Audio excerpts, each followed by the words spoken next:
Mark Rogers TV, the voice of college football, breaking down the Buckeyes. We've got Patrick Murphy on the line from Bucknuts, 247's platform for Ohio State athletics. Want to remind you that you can help us build the channel by grabbing the Amazon link in the description section below. Also, we've got 2 exclusive live streams each and every week, one in which I respond to your YouTube comments. We've got 40,000 year to date, so thank you for all the comments.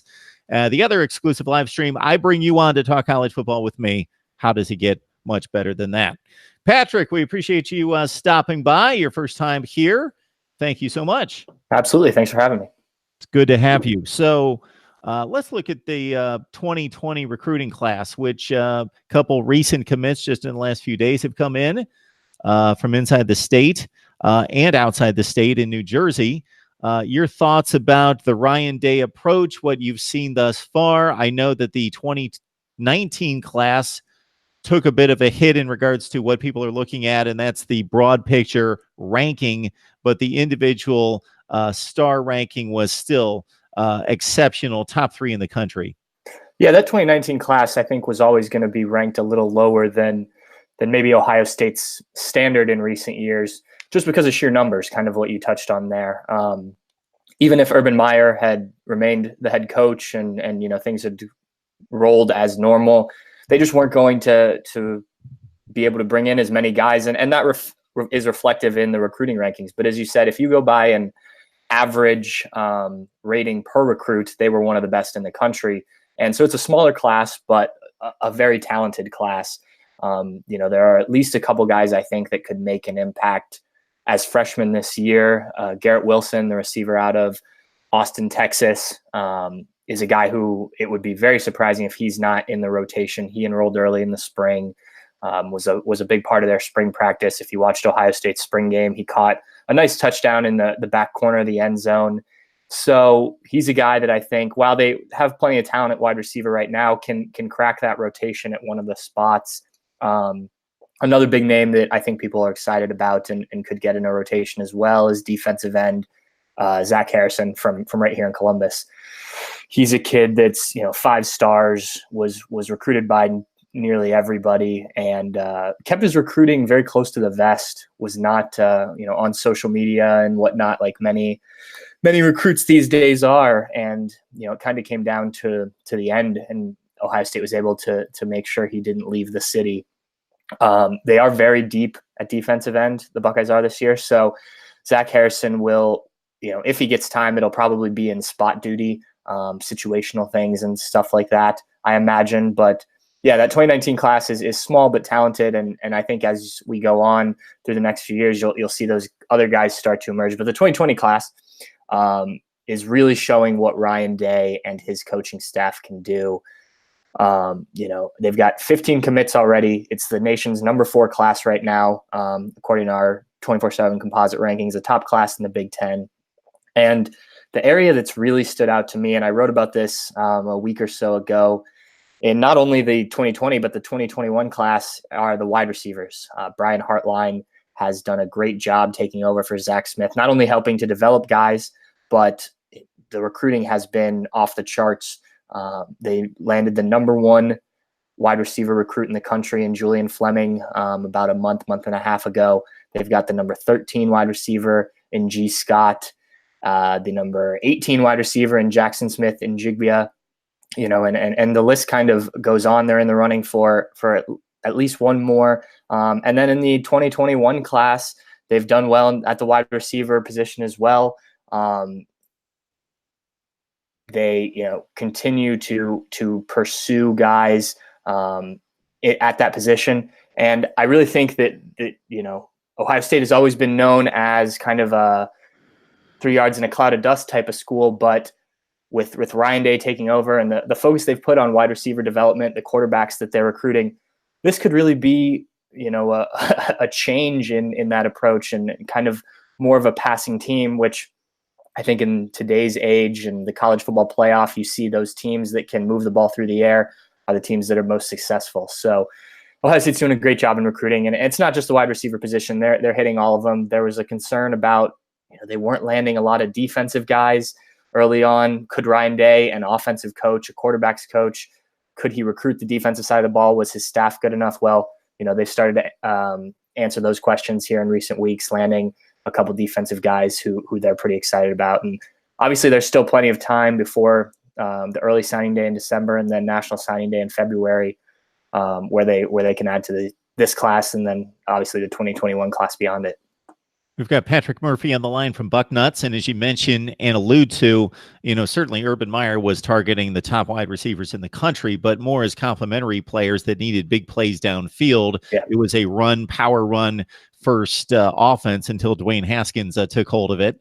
Now with Ryan Day, there's also a thought process that while Urban Meyer was looking for elite talent, meaning speed, athleticism, jumping ability, all those measurables, Ryan Day is looking for a more polished receiver that can come in, understand the offense, where Urban Meyer had the thought process that, let's get the best athletes on the field, then we'll teach them how to catch the ball and run patterns, where Ryan Day wants a more sophisticated passing attack and wants these guys to be ready.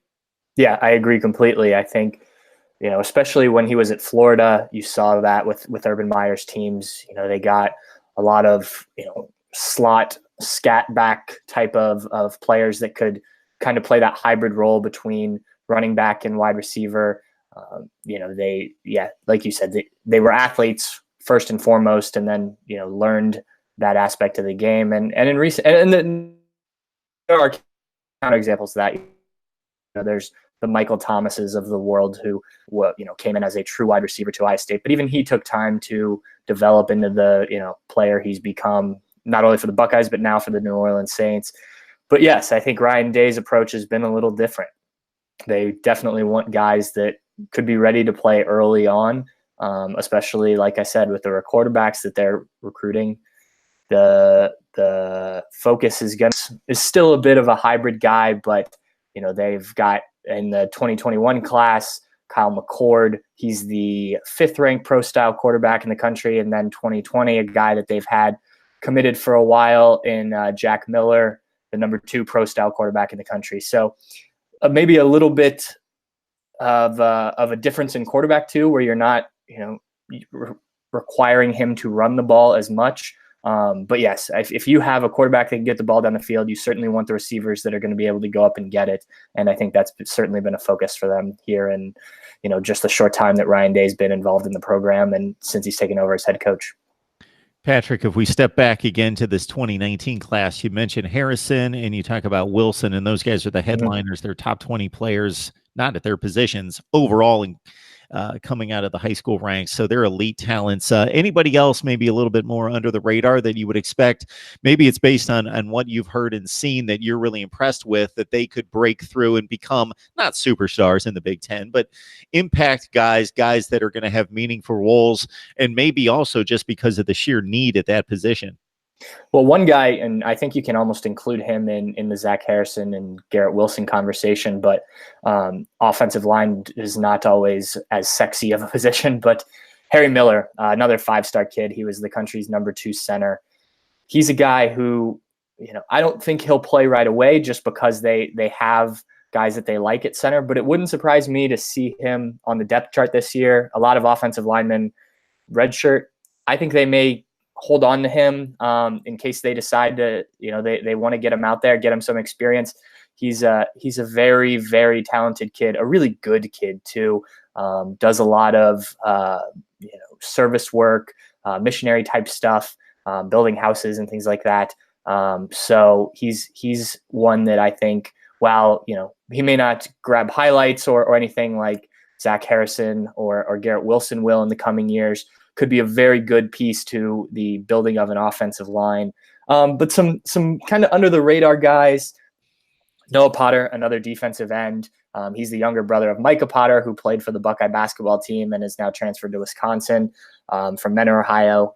He's a guy that I've seen a little bit of. I like what I've seen, still very raw. But when you get to work with Larry Johnson and you have talent and natural ability, and I think he does, he's a guy who I think can develop. Plus, he took the number 97. And if you followed the Ohio State program the last 7 or so years, that's been a number with the Bosa brothers that's become very recognizable for Buckeye fans. So took that on right away and kind of put a little bit of pressure on himself.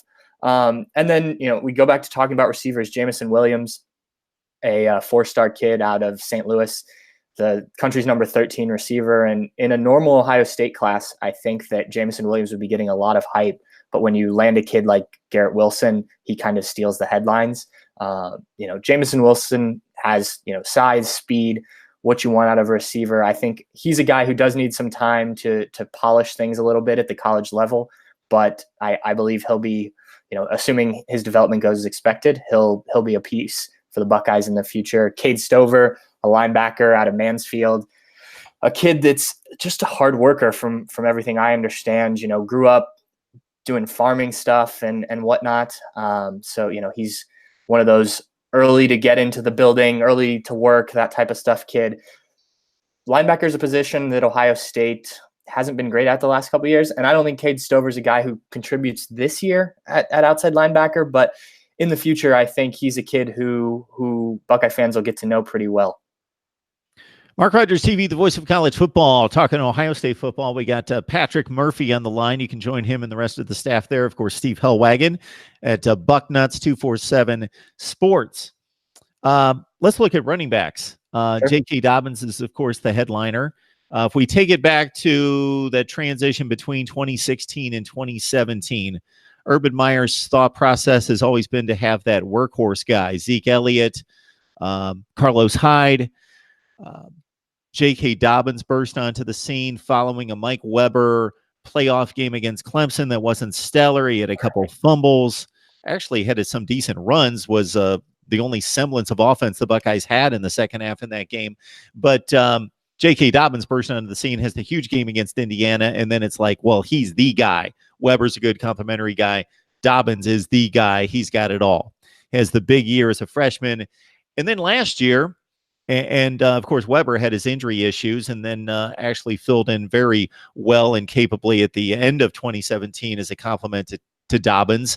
And then we hit last year and Weber just took off. He looked like a dominant back much of the time that he was on the field, and J.K. Dobbins took a step backward. Now, the offensive line obviously plays into that, sure, but Dobbins is really looking for a reemergence here after averaging just over 4 yards per carry, which at the collegiate level at a place like Ohio State is really marginal.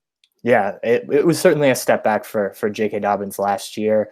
And it'll be very interesting to see this year with Mike gone. As you mentioned, J.K. took over that role in 2017, but once Mike got healthy, he was able to, at least be that complimentary. They, rotated them a lot, especially last year. So J.K. Dobbins spent this spring doing two things that he talked about a lot. The first one was he wanted to get back to the things that were working for him as a freshman. He felt like he was trying to make too many big plays because he didn't know when he was going to be in and out of the game. So knowing that he's going to get the ball a lot, he wants to kind of get back to what worked as a freshman and not thinking so much about, the big explosive plays every time you're on the field, just doing his job. And then being ready for an increased workload. He's, physically wants his body to handle, more carries than he's probably ever had for a player who was injured his senior year of high school. He knows, how these things work. So he wants to make sure he can stay healthy is kind of the long and the short of it. He's, been focused in the weight room and whatnot. And they worked this spring to get him stronger, to get him, more fit for that workload, but also limited the amount of carries and stuff that he had during practice. We didn't see him a ton in scrimmages and whatnot. So they want to have him ready for the fall, but also have him ready to handle the workload.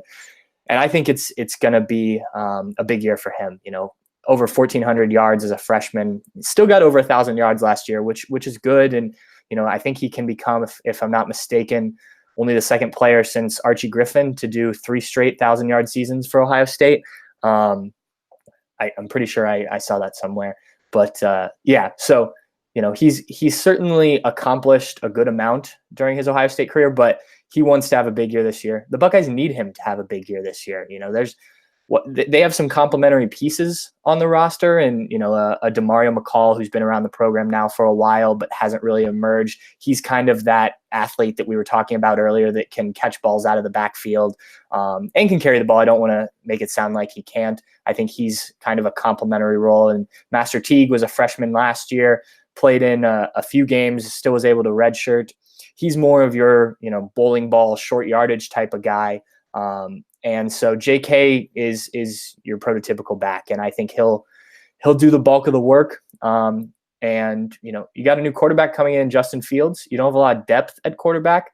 While Justin Fields can run the ball, I don't know if you want to have him take the hits. So if J.K. Dobbins can be your dominant workhorse and they can move the ball on the ground the way they did 2 years ago, and you mentioned with names like Ezekiel Elliott and Carlos Hyde, if they can get back to that, complementing that with the passing game we were talking about earlier, and J.K. Dobbins is having a big year, then I think Ohio State's offense is going to be just fine. But the running component needs to be there. Last year it was a problem when they got in the red zone. They weren't able to finish drives nearly enough. A lot of that comes down to offensive line, but the running backs have to do their part as well. So yeah, it should be a big year for J.K. Dobbins, and I think he's doing all the right things to be ready for it. And Patrick, it seems as though even though McCall's not a focal point of the offense and never will be because of his size and just the style of play that he brings, his health and his emergence in the offense could drastically change how plays are called, because he's a guy that needs plays called for him, and they're much different style plays than others. People have compared him to Justice Hill of Oklahoma State as a guy that can be a game changer, a game breaker, but it's not going to be 25 carries. Right. It's going to be 8 carries, 4 pass receptions for 75 yards, and he broke one for 40 for a touchdown and that kind of deal. But he just hasn't. We keep hearing about him, and we see him in flashes and spurts, but not usually in important games. And he could be a guy that really changes the look of this offense. Yeah, the biggest thing for him is going to be health. He was out for all of the spring. We didn't see him in the spring game at all. And, I think he was getting back from an injury. They wanted to make sure he's 100% back. So going into fall camp, he's ready to go. But he's had injuries during his career. He transitioned from being a pure running back when he got here to that H-back role, that hybrid position for Ohio State. And that never really worked for whatever reason. And last year he was back more as a running back, played a little bit, not a ton. And, like you said, he could be, a difference maker in a different role when J.K. Dobbins needs to come out, when they're in certain packages, things like that. We've been saying this around Ohio State about DeMario McCall for a few years now, and it just hasn't happened for one reason or another. Another area that he could be pretty impactful in is in the return game. He's as you said, kind of an electrifying player. Ohio State hasn't really made big plays in either the kick or punt return game, and DeMario McCall's a guy who could help change that in 2019. So, even if he doesn't have a big role in the offense, if J.K. Dobbins really gets rolling and they just let him go, maybe he becomes that return guy and then fills in spot duty, and like you said, with certain plays and certain packages. 8 carries, 50 yards, 9 catches, 110 yards. So if we see this, let's say against Nebraska on the road in a big game for one game, that's DeMario McCall. That's what it should be. No, that was the 2018 season. So that was the entire season right there. That's what a game should be for him. Maybe the 9 catches a bit of a stretch, but you get the deal. Master Teague's a great name. It is. So if he can do anything on the field, people are going to be gravitating to cheering for him. Can we expect him? JK needs a break. Is he going to be in the 5 to 8 carry range, something like that? Yeah, I could see that for sure. And I kind of labeled him as the short yardage back a little bit earlier, but he can do some other things. And we saw it a little bit last year when he gets out in the open field. He's got some speed. It takes him a minute to kind of get up to top gear, but once he does start running, once he really gets going, he's not slow by any stretch of the imagination. He's certainly strong. So, I do think he could be that number 2 back, come in, gain some experience when JK needs a break, or in late game situations when Ohio State's up big. get him out there, let him get more experience. I think he played in 4 games last year, so he did get a little bit last year, but now you're not trying to hold him back for red shirts or anything like that. He's maybe not an elite running back, and maybe he develops into that, but he's certainly got talent. He could certainly be a complementary piece this year, and just kind of see how he develops. Like I mentioned, though, I think if they still struggle in those short yard situations, maybe that bigger body, you put him in down by the end zone once you get in the red zone, and just let him kind of plow up the middle there. So it'll be interesting to see how they use both Demario McCauley and Master Teague as kind of complementary pieces to J.K. Dobbins. And then they've got 2 true freshmen this year, Marcus Crowley and Steele Chambers, both decently high recruited guys. Crowley comes out of Florida. He actually made a rise late in the process. He was, I believe, the Florida Gatorade Player of the Year, and as his senior year progressed, more and more people kind of took notice of him. He's a guy that, again, could be late game situations type of player. Steele Chambers is a guy that is athletically very good. I think there's still some debate about whether he'll remain at running back as his career progresses, but that's where he's at least going to start, it looks like. So they do have some depth at the position, a decent amount of young guys in there that'll be hungry for sure. But like I said, I think this is going to be the J.K. Dobbins show, and you'll see some of these other guys when they're needed. There's your Ohio State running backs breakdown, courtesy Patrick Murphy from 247 Sports Bucknuts. Patrick, first time here. Enjoy the conversation and the insight and the information. Good stuff. We appreciate you stopping by. Absolutely. I had fun.